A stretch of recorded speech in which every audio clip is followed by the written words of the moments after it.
Hello friends, hi అండి. Welcome back to Dhanashree baby talks. ఇక్కడ జొన్న రొట్టెలోకి ఒక మంచి కర్రీతో మేము ముందుకు వచ్చానండి. ఎప్పుడు ఎగ్ కర్రీనే కాకుండా ఇక్కడ protein rich mixed vegetable with బఠానీ కర్రీ అండి.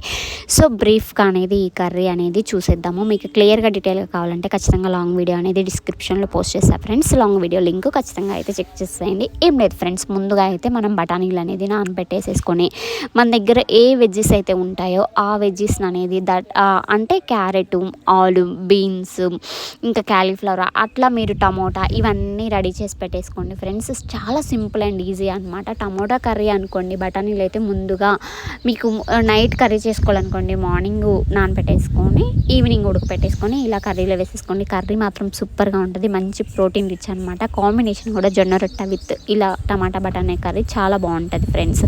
ఏం లేదు, చెప్పాను కదా, ఆనియన్స్, టమాటా, పచ్చిమిర్చి, వెజిటేబుల్స్ అన్నీ కట్ చేసేసుకొని తాలింపు పెట్టేసుకొని, తాలింపులో కొంచెం అల్లం వెల్లుల్లి పేస్ట్ వేసేసుకోండి. ఎలాంటి మసాలాలు కూడా అవసరం ఉండదు అనమాట.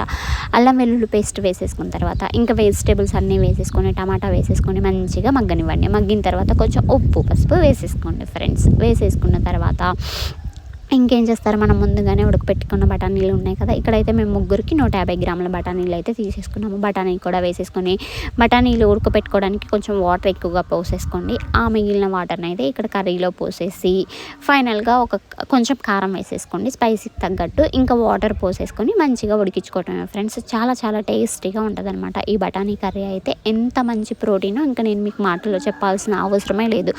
ఎవరైనా నాన్ వెజ్ తినని వాళ్ళు ఉంటే ఇలా మంచి ప్రోటీన్ కర్రీ అయితే జొన్న రొట్టెలోకి ట్రై చేసేయండి ఫ్రెండ్స్. ఇంకా పైన ఒక ధనియాల పొడి అనేది వేస్తామన్నమాట. ఇంకా అంతే, రెస్టారెంట్ లాగా ఆ స్టైల్ ఈ స్టైల్, ఆ మసాలాలు ఈ గ్రేవీ అంతా అవసరం లేదండి. మంచి గ్రేవీగా ఉంటుంది. వేయించిన ధనియాలు, వెల్లిపాయలు, కొబ్బరి ఈ మూడింటిని కలిపేసి మిక్సీ పట్టేసుకొని ఆ పొడి మసాలా వేసేసుకున్నామంటే అచ్చ తెలుగు కర్రీలా ఉంటుందండి, ఓల్డ్ స్టైల్.